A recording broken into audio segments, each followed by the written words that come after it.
오늘 저는 야고보서 4장 13절에서 17절까지를 본문으로 당신의 계획 속에 하나님이 계시나요? 라는 제목의 하나님 말씀을 함께 나누겠습니다.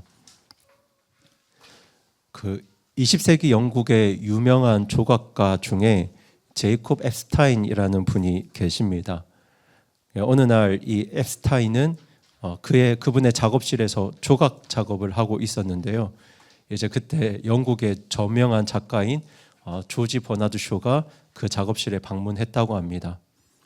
이 버나드 쇼는 작업실 한쪽 구석에 놓인 커다란 돌덩이를 보고는 이 앱스타인에게 이 돌을 가지고 무엇을 만들 계획을 가지고 있는지 물어보았다고 합니다. 이제 그때 앱스타인은 아직 제가 형님 이것 가지고 뭘 만들려고 하는지 정하지 않았습니다.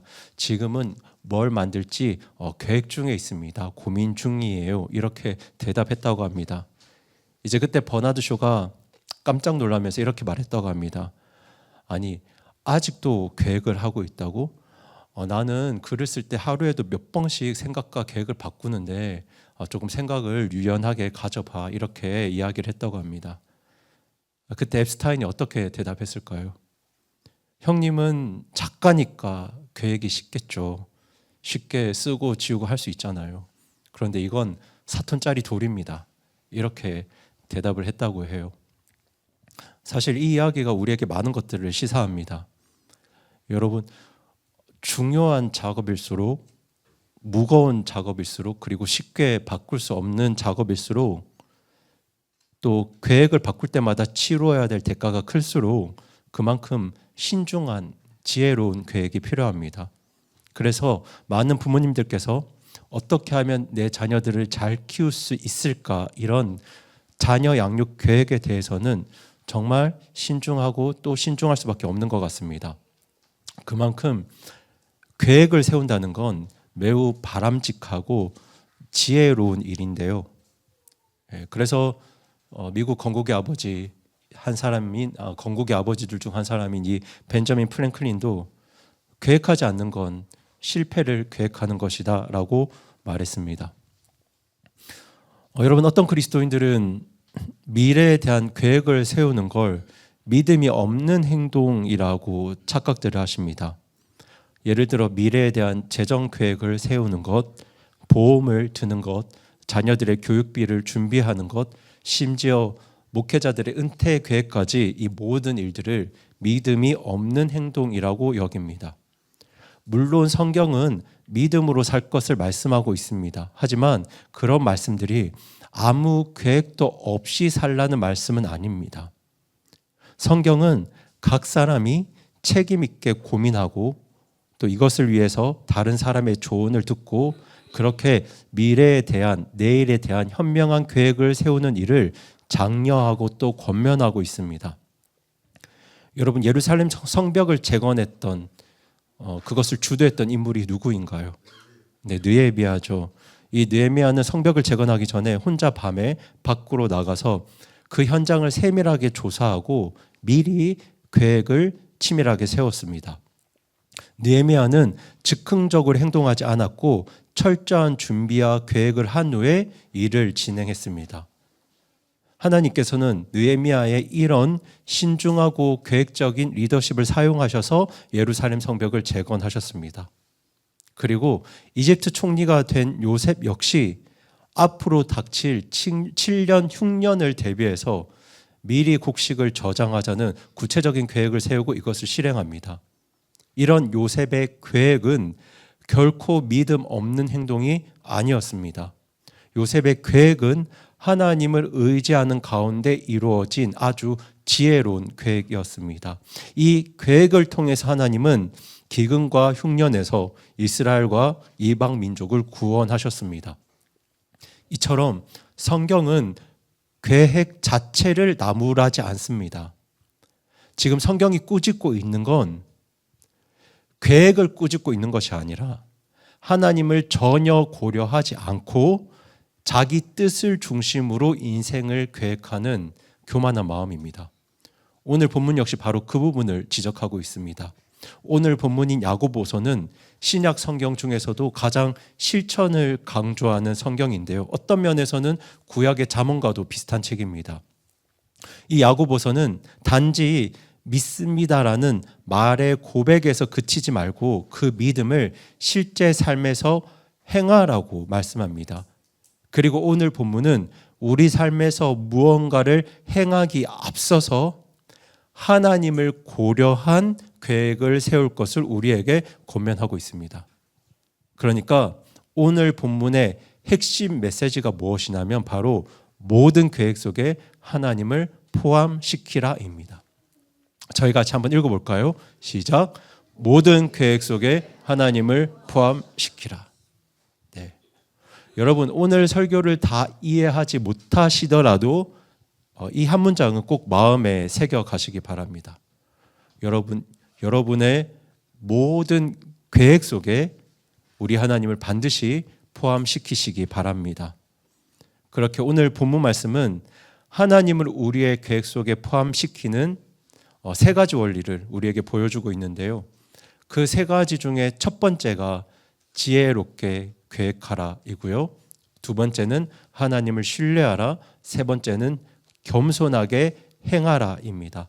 오늘은 이 세 가지 원리를 중심으로 말씀을 나누겠습니다.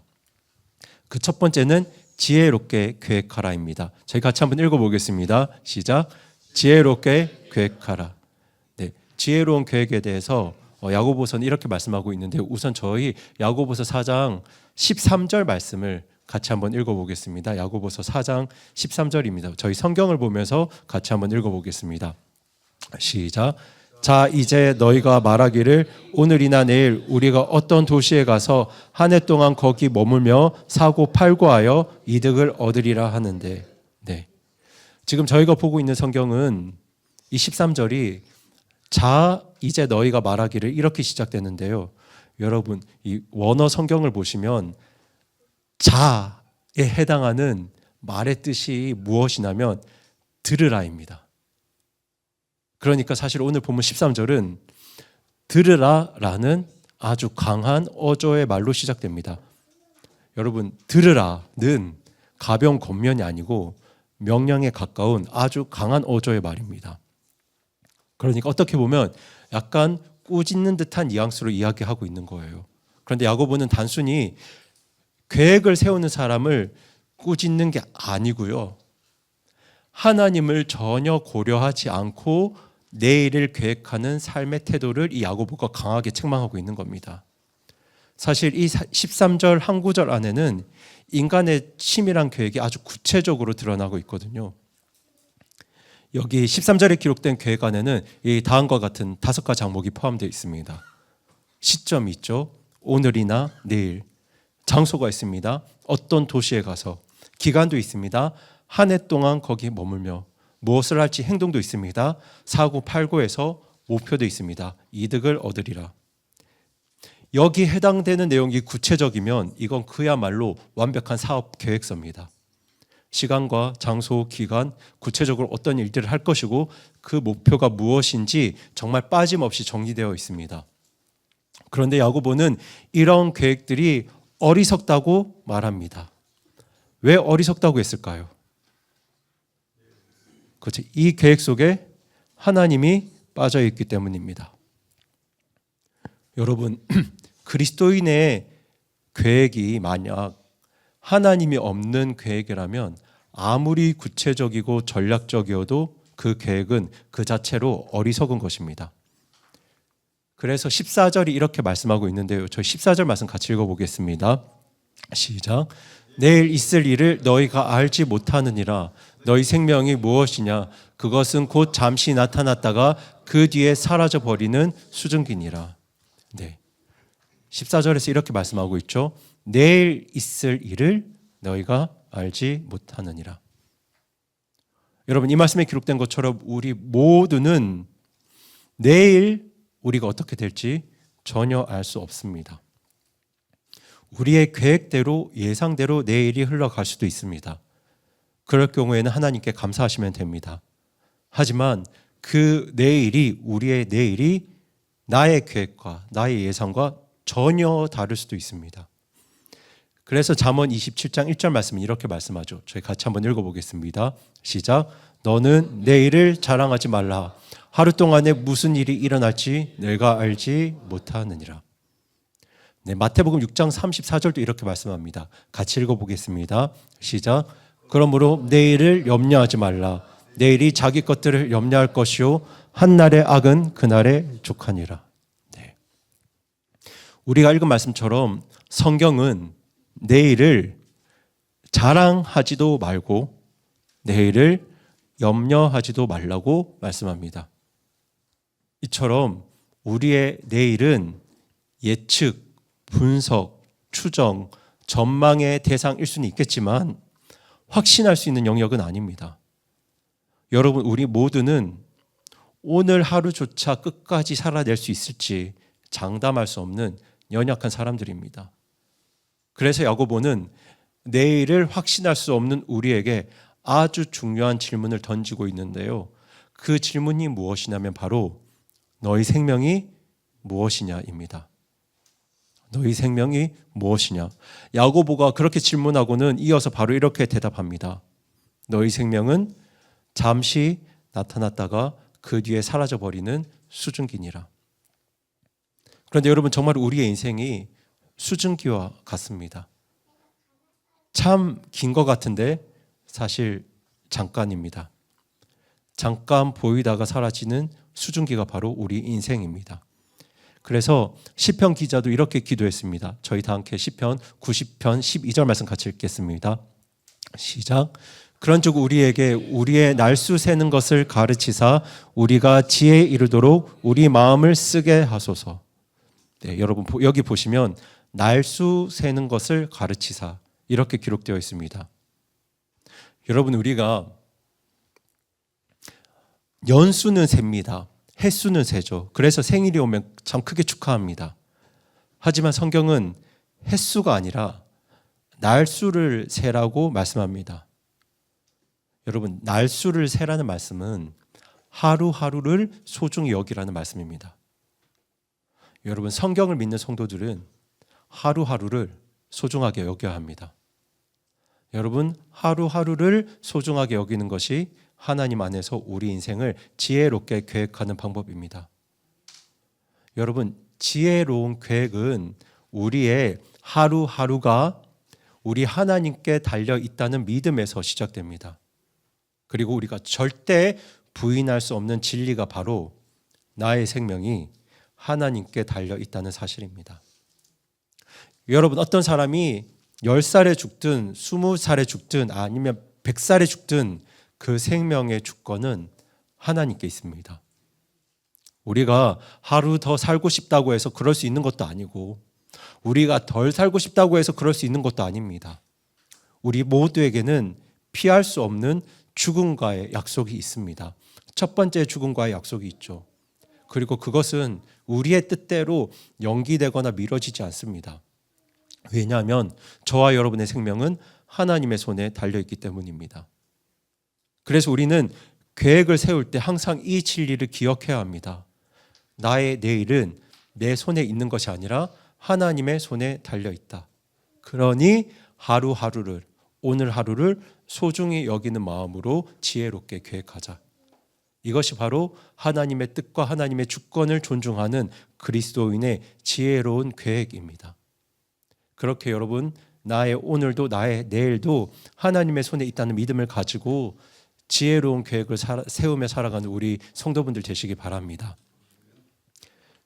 그리고 두 번째는 하나님을 신뢰하라입니다. 같이 한번 읽어보겠습니다. 시작. 하나님을 신뢰하라. 네, 저희 야고보서 4장 15절 말씀 같이 읽겠습니다. 시작. 그런 까닭으로 너희가 말하기를 주께서 원하시면 우리가 살며 이것이나 저것을 하리라 해야만 하나. 여러분, 이 말씀은 단순히 입버릇처럼 하나님의 뜻이라는 말을 하라는 게 아닙니다. 이 말씀은 나의 계획과 나의 생각의 중심에 하나님의 뜻을 두라는 말씀인데요. 저희 잠언 3장 5절 6절 말씀 같이 한번 읽어보겠습니다. 시작. 내 마음을 다하여 주를 신뢰하고 너 자신의 명철을 의지하지 말라. 내 모든 길에서 그분을 인정하라. 그러면 그분께서 내 행로들을 지도하시리라.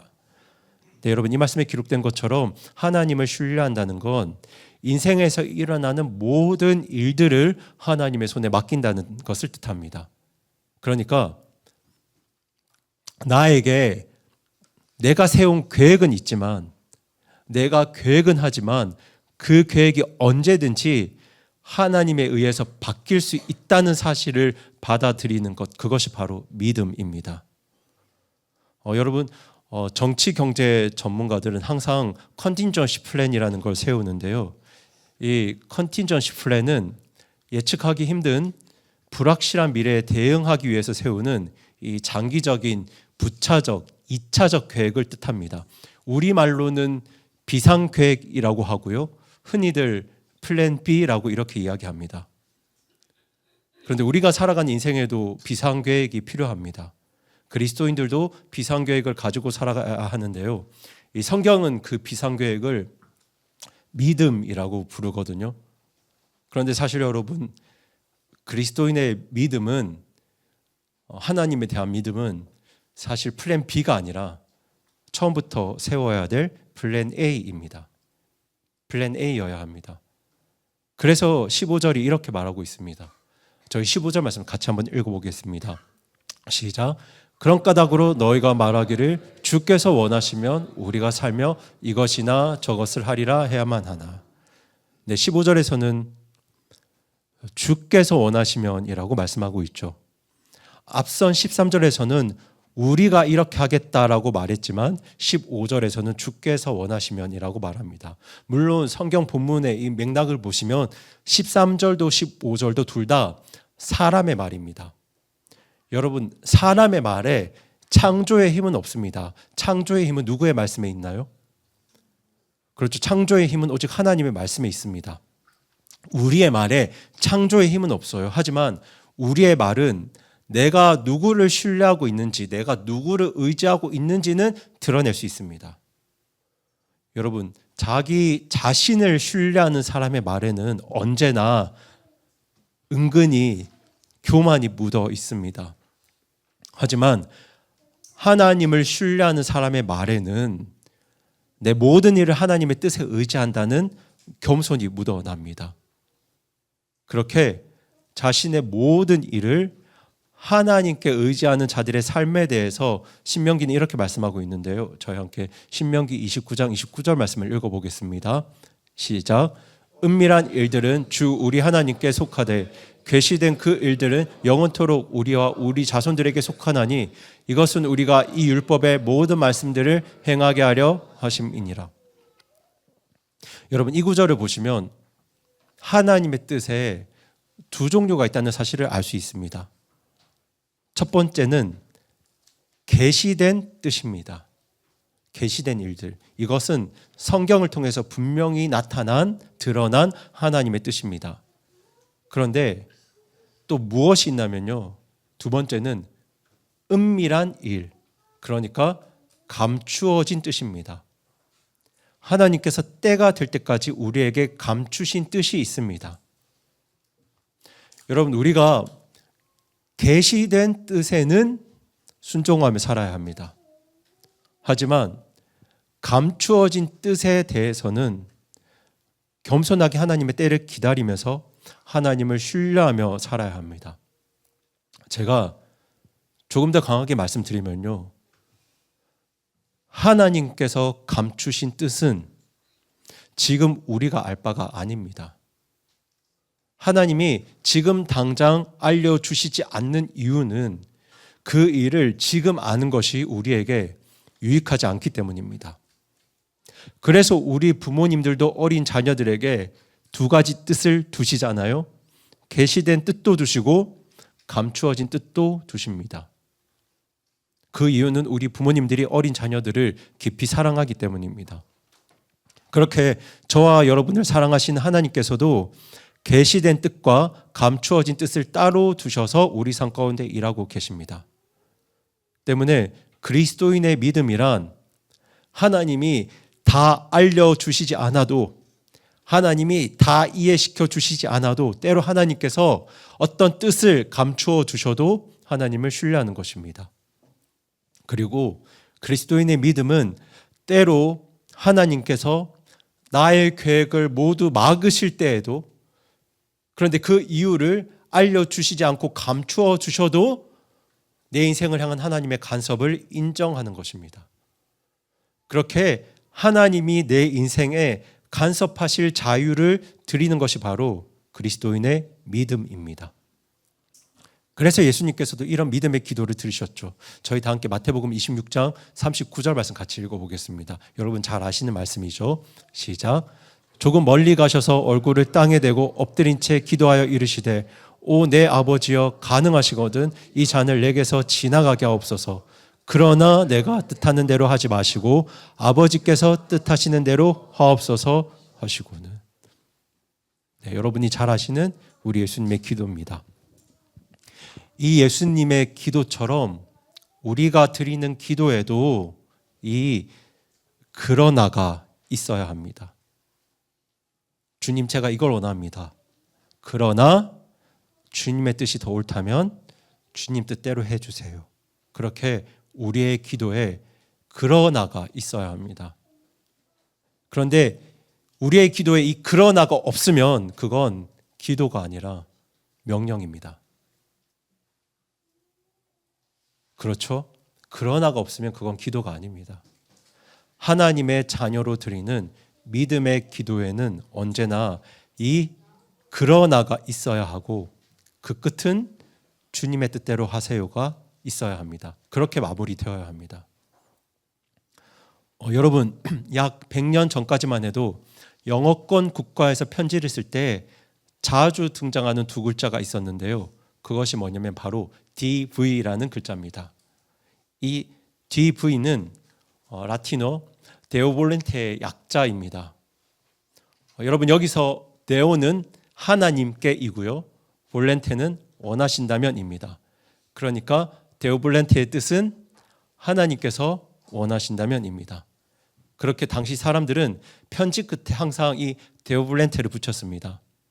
그러니까 예를 들면 편지를 쓸 때 제가 다음 주에 당신을 찾아갈 계획입니다. 데오볼렌테. 이번 주에는 여행을 갈 생각입니다. 데오볼렌테. 오는 겨울에 제가 역에 방문하겠습니다. 데오볼렌테. 이런 식으로 항상 자신의 계획을 하나님의 뜻에 맡기는 표현을 남겼습니다. 그리고 오늘 본문 15절이 바로 여기에 근거가 되는 말씀인데요.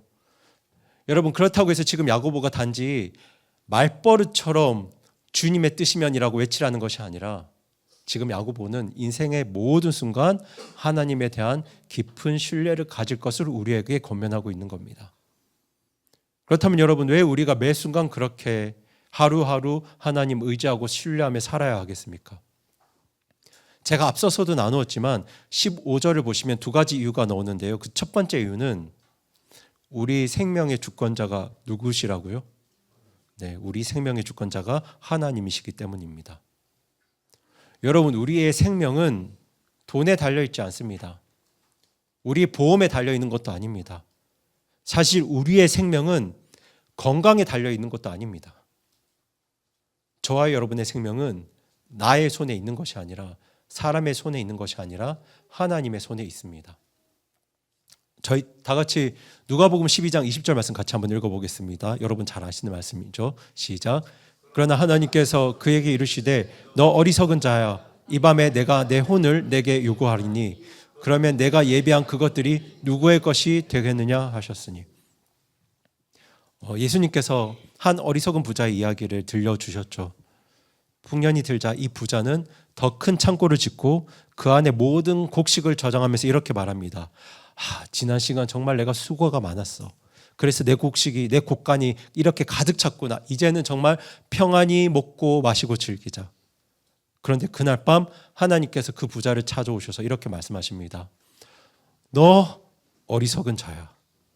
이 밤에 오늘 내가 너의 혼을 요구하리니 그러면 내가 예비한 그것들이 다 누구의 것이 되겠느냐. 이 말씀을 하신 예수님께서 이렇게 말씀하시죠. 저희도 함께 누가복음 12장 21절 말씀 같이 읽겠습니다. 시작. 자기를 위해 보물을 쌓아두고 하나님께는 부여하지 못한 자가 이와 같으리라 하시니라. 이게 무슨 말인가요? 하나님께 부요하지 못한 자는, 하나님 의지하지 않는 사람은 그 계획이 다 헛것이다 라고 말씀하시는 거예요. 여러분, 하나님 의지하지 않는 계획, 하나님 없이 세운 계획은 여러분 다 헛것입니다. 하나님이 오늘 우리의 생명을 거두어 가시면 아무것도 아닌 게 되어버립니다. 그러니 여러분, 계획은 세우셔야 합니다. 계획을 세우는 인생이 지혜로운 인생인데요, 우리가 구원받은 성도라면 내가 세운 계획보다 우리 하나님을 더 의지하셔야 합니다. 하나님께서 저와 여러분의 생명을 붙들고 계시고, 하나님께서 저와 여러분의 계획 하나하나를 모두 주관하시기 때문입니다. 그렇게 하나님이 우리의 모든 계획 하나하나를 주관하신다는 것, 그것이 바로 우리가 하나님을 신뢰해야 하는 또 다른 이유입니다. 여러분, 우리 하나님은 우리 삶의 모든 이것저것을 주관하시는 분이십니다. 여러분, 15절을 다시 보세요. 주께서 원하시면 우리가 살며 이것이나 저것을 하리라. 여러분, 여기서 말하는 이것이나 저것이 무엇이겠습니까? 바로 우리가 인생에서 계획하고 실행하는 크고 작은 모든 일들을 말합니다. 그것이 진학이든 취업이든 결혼이든 육아든 이사든 사업이든 사역이든 우리 인생의 모든 이것저것은 하나님이 허락하셔야 이루어지는 것들입니다. 저는 저의 사역지를 이곳 남양주 다산으로 인도하신 것, 이것도 하나님이 허락하신 일, 하나님이 주관하신 일이라고 믿습니다.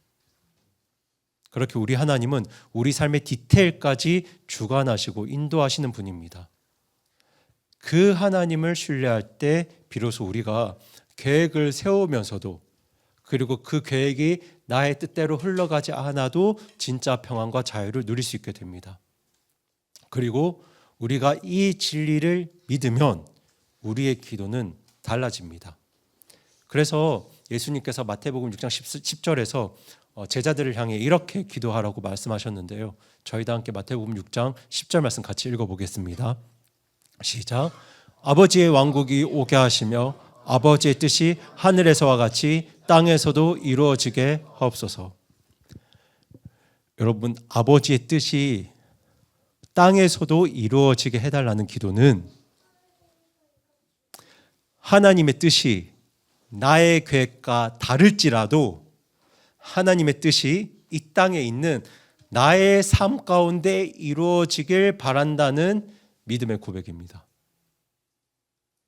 제가 다시 한번 말씀드릴게요.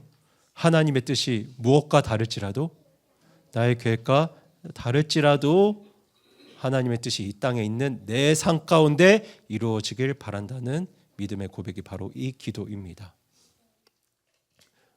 여러분, 100년 전에 애들레이드 플락이라는 여성분 자매님이 계셨는데요, 그분은 선교사가 되기를 꿈꾸셨습니다.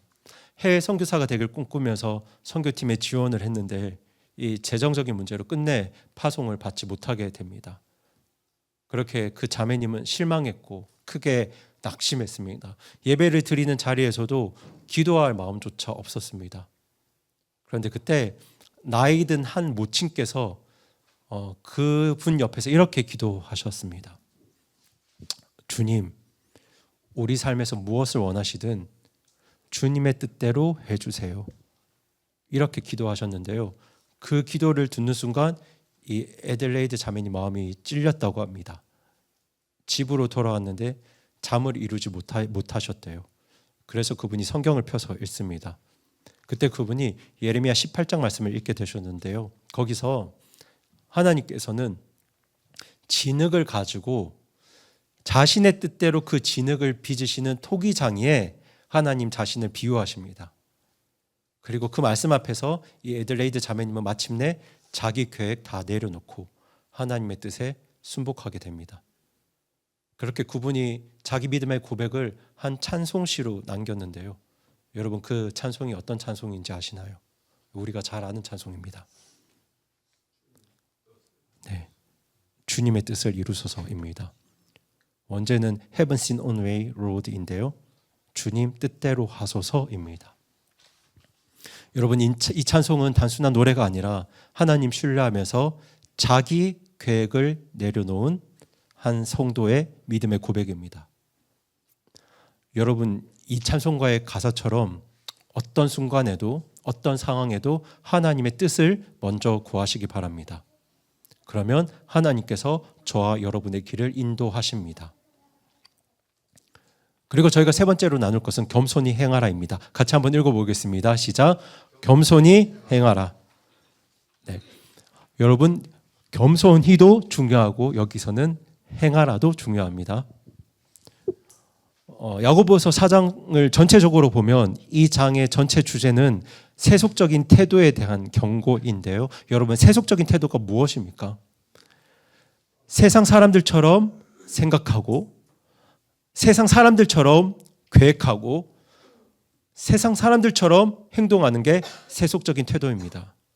그렇게 오늘 본문 마지막 두 절은 그렇게 세상 중심적인 자아 중심적인 교만한 태도를 아주 강하게 책망하고 있는데요.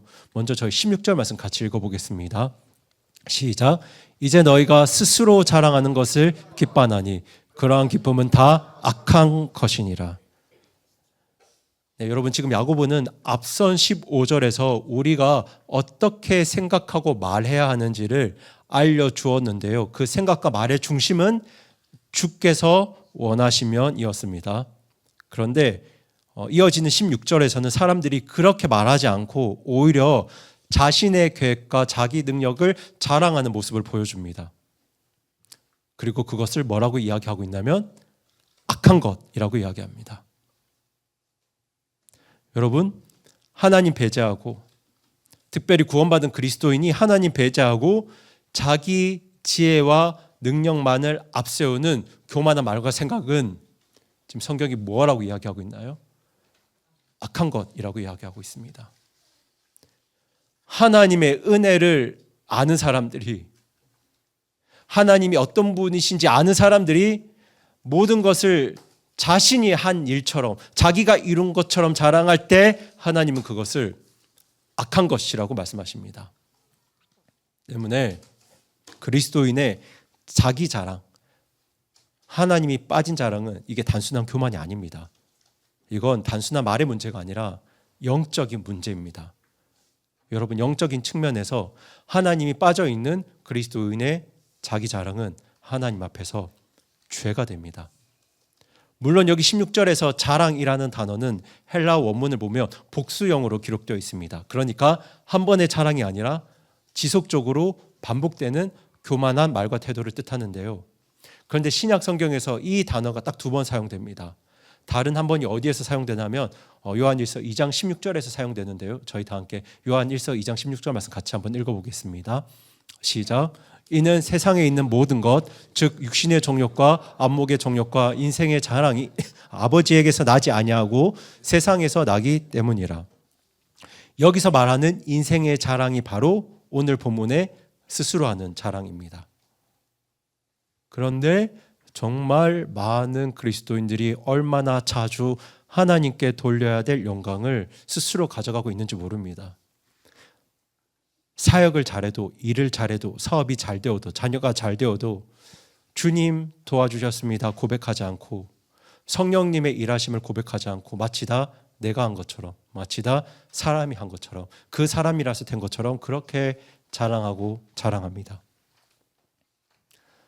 수십 년 전 미국 LA에서 열린 한 침례교 집회에서 이 갈보리 침례교회를 신무하셨던 매뉴얼 스캇 목사님이 설교 중에 이런 말씀을 하신 적이 있습니다. 저희 같이 한번 읽어보겠습니다. 시작. 성령님의 일에 당신의 이름을 붙이지 마십시오. 그건 성령님의 사역을 도둑질하는 것입니다. 여러분 성령님의 일에 사람의 이름을 붙이면 그건 성령님의 사역을 도둑질하는 것입니다. 그래서 제가 이번 친교회에서 강의를 할 때도 하나님께서 지난 1년간 우리 교회에게 베풀어 주셨던 은혜를 이야기를 할 때 정말 그 모든 일들을 성령님의 역사로, 성령님의 은혜로 고백하려고 정말 최선을 다했습니다. 그런데 여러분, 이건 단지 목회자들만의 문제가 아닙니다. 우리 모두는 성령님의 은혜로 가능했던 일들을 마치 내가 한 것처럼 또는 사람이 한 것처럼 말할 때가 있습니다. 하지만 이것은 성령님의 사역을 도둑질하는 것입니다. 그래서 제가 우리 성도분들께도 간곡히 부탁드렸었죠. 여러분, 여러분이 정말 저를 좋아해 주시는 것 알지만 여러분 목사 자랑하시면 안 됩니다. 아시죠? 교회 자랑하셔도 안 됩니다. 목사 자랑도 위험하고 교회 자랑도 위험합니다. 그거 자칫하면 성령님의 사역을 도둑질하는 일이 될 수도 있습니다. 물론 여러분이 그런 의도로 말씀하시진 않을지라도 듣는 사람 입장에서는 성령님의 은혜로 가능했던 일들을 마치 사람이 한 것처럼 착각하게 만들 수도 있습니다. 여러분, 어떤 사람이라도 어떤 교회라도 말씀과 기도 안에서 성령님 간절히 의지할 때 누구든 경험할 수 있는 것이 바로 성령님의 역사입니다. 때문에 그리스도인의 하나님 없는 자기 자랑은, 그리스도인의 하나님 빠진 사람 자랑은 분명한 교만입니다. 그리고 그 교만은 하나님 앞에서 악한 것이 될 수 있습니다. 그래서 예레미야 대언자는 이렇게 말했는데요. 저희 다 함께 예레미야 9장 23절 24절 말씀 화면 보시면서 차례로 읽어보겠습니다. 시작. 주가 이같이 말하노라. 지혜로운 자는 자기 지혜를 자랑하지 말고 용사는 자기 힘을 자랑하지 말며 부자는 자기 재물을 자랑하지 말라. 오히려 자랑하는 자는 이것 즉 자기가 깨달아 나를 아는 것과 또 내가 땅에서 인자함과 판단의 공의와 의를 베푸는 주라는 것을 자랑할지니라. 나는 이 일들을 기뻐하느니라. 주가 말하노라. 여러분 보시는 것처럼 그리스도인의 진짜 자랑은 하나님을 아는 겁니다. 하나님이 어떤 분이신지 알고 그 하나님을 높이며 살아가는 것, 그것이 바로 구원받은 성도의 진짜 자랑입니다. 그렇게 하나님 신뢰하는 겸손한 그리스도인의 특징이 바로 하나님의 말씀을 겸손하게 행하는 것입니다. 그래서 이 겸손과 행함은 항상 이어집니다. 분리될 수 없는 것들이죠. 그렇게 겸손한 그리스도인은 모든 계획 안에서 어떤 상황에서도 하나님의 말씀을 행하기 위해서 노력하고 애씁니다. 그래서 본문 17절 말씀이 이렇게 말씀하고 있습니다. 저희 다 함께 야고보서 4장 17절 말씀 같이 읽어보겠습니다. 시작. 그러므로 사람이 선을 행할 줄 알고도 행하지 아니하면 그것이 그에게 죄가 되느니라. 여러분 사실 이 말씀은 성경 전체에서 가장 날카로운 말씀 중 하나인데요. 이제 우리가 흔히 죄라고 생각하는 건 하지 말라는 걸 한 것이죠. 하지만 이 구절은 해야 할 것을 하지 않은 것도 하나님 앞에서 명백한 죄라고 말씀합니다. 기도해야 할 줄 알면서도 기도하지 않는 것, 용서해야 할 줄 알면서도 용서하지 않는 것, 도와야 할 줄 알면서도 도우지 않는 것, 전도해야 할 줄 알면서도 침묵하는 것, 회개해야 할 줄 알면서도 그 회개를 미루는 것, 이 모든 것들이 하나님 보시기에는 죄라고 말씀합니다. 그렇게 우리는 알고도 행하지 않는 죄를 수없이 짓고 살아갑니다. 그래서 야고보는 알면서도 행하지 않으면 그것은 죄다라고 말하는데요. 그럼 여러분 어떤 사람이 하나님 뜻을 알 때, 하나님 말씀을 알 때 행할까요? 하나님 앞에 겸손한 사람이 행합니다. 겸손한 사람이 행합니다. 교만한 사람은 하나님 말씀과 내 생각이 다를 때 하나님의 말씀과 내가 처한 상황이 부딪힐 때 교만한 사람은 알면서도 행하지 않겠죠. 하지만 하나님 앞에 겸손한 사람은 하나님의 뜻을 알면 행합니다. 그러니까 하나님 말씀을 듣고도 행하지 않을 때 그건 단순한 게으름이 아니고요. 하나님 앞에서 교만이고 불순종이고 성경이 말하는 분명한 죄입니다. 그래서 히브리서 3장 15절은 우리에게 이렇게 말씀하고 있습니다. 같이 한번 읽어보겠습니다. 시작. 주께서 이르시되 오늘 너희가 그분의 음성을 듣거든 격노하게 하던 때에 했던 것 같이 너희 마음을 강팍하게 하지 말라 하셨으니. 네. 히브리서 기자는 하나님의 음성을 들을 때 너희 마음을 강팍하게 하지 말라고 우리에게 권면하고 있습니다. 여러분, 하나님께서 우리에게 어떤 말씀을 하셨다면 그 말씀 앞에서 마음을 강팍하게 하지 마시고 순종을 행함을 미루지 마시기 바랍니다. 여러분, 회개하라고 하셨다면 지금 회개하시고요. 용서하라고 하셨다면 지금 용서하시기 바랍니다. 복음을 전하라고 하셨다면 지금 복음 전하세요. 결단하라고 하셨다면 지금 순종하셔야 합니다. 여러분, 하나님의 말씀이 우리 머리에 지식으로만 남아서는 안 됩니다. 그건 교만한 사람입니다. 겸손한 사람은 하나님의 말씀을 들었을 때 그 말씀이 순종으로 행함으로 이어집니다. 그것이 바로 주님 앞에 겸손하게 행하며 살아가는 그리스도인의 특징입니다. 그래서 저는 오늘 야고보서 4장 말씀으로 세 가지 교훈을 나누었는데요. 저희 하나씩 같이 한번 읽어보겠습니다. 시작. 지혜롭게 계획하라. 하나님을 신뢰하라. 겸손히 행하라. 네. 여러분, 이 모든 교훈의 핵심은 우리의 계획, 마음, 말, 행동 속에 하나님을 첫째로 두라는 말씀인데요. 말씀드렸던 것처럼 하나님 없는 계획은 가장 위험한 교만입니다. 그리고 하나님을 신뢰하는 또 하나님 앞에서 겸손하게 행하는 순종은 인생의 가장 복된 길입니다. 그리고 이 원리를 가장 잘 보여주는 말씀이 우리가 작년에 그토록 나누었던 마태복음 6장 33절 말씀이에요. 저희 같이 읽어보겠습니다. 시작. 오직 너희는 첫째로 하나님의 왕국과 그분의 의를 구하라. 그러면 그분께서 이 모든 것을 너희에게 더하시리라.